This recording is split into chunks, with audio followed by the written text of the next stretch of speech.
खाला, खाला I am sorry.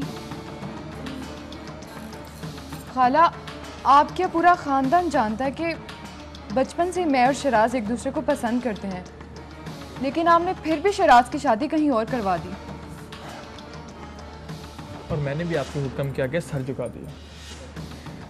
चाहता तो उस वक्त भी इनकार कर सकता था, लेकिन आपकी इज्जत और वकार के लिए मैंने अपनी मोहब्बत का गला घोंट दिया। खाला, आप भी तो मेरी और शराज की शादी करवाना चाहती हैं, तो अब क्या हो गया है? अब क्या हो गया है? क्या नहीं हुआ? तुम लोगों ने तो नाक कटवा दी है, और इस लड़के ने तो मेरे एतमाद और भरोसे की धज्जियां उड़ा दी है। मम्मा प्लीज, सॉरी ना, पहली बार तो गलती की है मैंने, कोई माफ कर देना। ये गलती नहीं, गुस्ताखी है। खाला प्लीज माफ कर देना।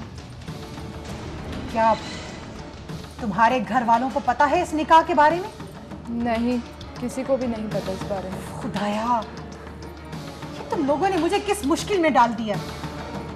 मैं कैसे फेस करूंगी अपनी बहन को, और क्या करूं?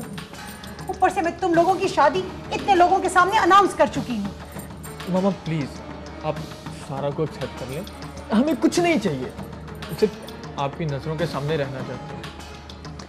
खाला प्लीज, मैं तो आपकी आंचल की छांव में रहना चाहती हूँ। आई प्रॉमिस कि मैं हमेशा आपकी बेटी बन के रहूंगी।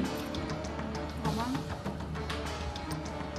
आज मेरी गोद पर आई थी, सबने अपनी खुशी से मुझे तोहफे दिए। मैंने किसी से कुछ नहीं मांगा, लेकिन आपसे मांगना चाहती हूँ। मामा प्लीज़ शराज भाई को माफ़ कर दें। पता नहीं क्यों हर बार मेरी औलाद मुझे इम्तिहान में डाल देती है, और आप हर बार अपनी औलाद की खुशी के लिए सब कुछ कुर्बान कर देते हैं। प्लीज़ मामा। मोमानी, गलतियां बच्चों से होती हैं और बड़ों का काम है उन्हें माफ कर देना। तो अब इन्हें माफ कर देना, बस करें। इसीलिए तो इतने गुस्ताख हो गए।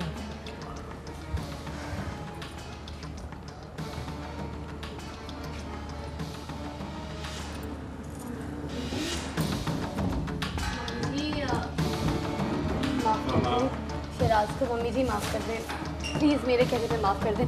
आप खुद सोचें, अब ये वहाँ जाएगा तो गांव जाकर तो बीमार पड़ जाएगा। वहाँ तो इतने मोटे मोटे मच्छर होते हैं, और मलेरिया, टाइफाइड अगर ऐसी कोई चीज़ हो गई तो। और आजकल डेंगू भी फैला हुआ है मम्मी जी। पानी भी साफ नहीं है, तालाब में नहाना पड़ेगा, शावर में पानी नहीं आता, नलकों में पानी नहीं आता। मुंह में खाक। मैं सच बता रही हूँ मम्मी जी। अल्लाह ना करे कि मेरे बेटे को कुछ हो। मामा बस देसी मक्खन खा खा के ना चुप कर जाओ। तो फिर मान जाए ना मामा। मामा गुस्सा जाने दे, आपका लाडला बेटा है और आप ही ने तो इसे सर पे चढ़ा रखा। हमेशा मुझे कोसती थी ना आप कि तुम्हें देखकर ये बिगड़ा है। चलो माफ कर। यूं तो मैं दिखलाता नहीं, तेरी परवाह करता हूँ मैं मान। तुझे सब है पता है ना माँ, तुझे सब है पता मेरी माँ।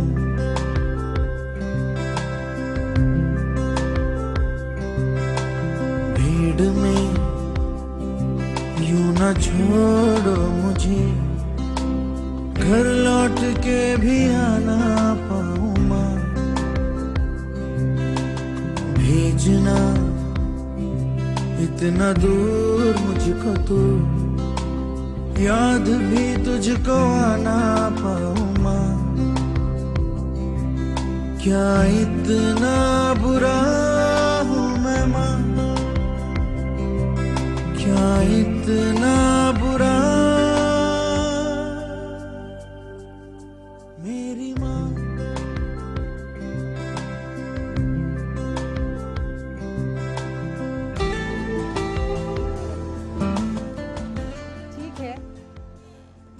मैं आज अपने बच्चों की ये पहली और आखिरी गलती समझकर माफ करती हूँ। अब अनाउंस तो मैं कर चुकी हूँ, सो रस्मों रिवाज के मुताबिक एक छोटा सा फंक्शन तो करना ही पड़ेगा ताकि मेरी भांजी की कोई ख्वाहिश अधूरी ना रह जाए। बस थोड़े से मेहमान बुलाएंगे और ये रस्म अदा कर देंगे। कितनी अच्छी आप, लवली। माँ हमेशा अच्छी होती है शीला। हाँ सही कह सिर्फ रही हैं। माँ बिल्कुल सही जो अपने बच्चों की हर गलती को माफ कर देती है। तो मेरी परफॉर्मेंस तो होगी ना शादी पे? चुप कर। बिल्कुल नहीं। मामा, आपने शराज को माफ कर दिया, इसका मतलब मुझे भी दूसरी शादी की इजाजत है? इजाजत वहां से ले। हाँ, ये इजाजत तुम्हें यहाँ से मिलेगी। एक तुमसे भुगती नहीं जा रही, दूसरी का क्या करोगे? क्या करोगे तुम? इस घोड़ी को लगाम डालना तो मुझे अच्छे तरीके से आता है। चुप करो हाथी। राज खुल रहे हैं सब। और तुम चिंपैंजी, तुम क्यों बोले पीछे? अरे मेरे बेटे को कुछ नहीं कहना। तो भेज देना मम्मी जी गाँव से, लग पता जाएगा। मोटे बच्चों मेरे बेटे हमेशा मेरी नजरों के सामने रहे। हंस ले जितना हंसना है। पहले एक एयर होस्टेस थी और अब दो। देखो आगे क्या बनता है, मजा आएगा।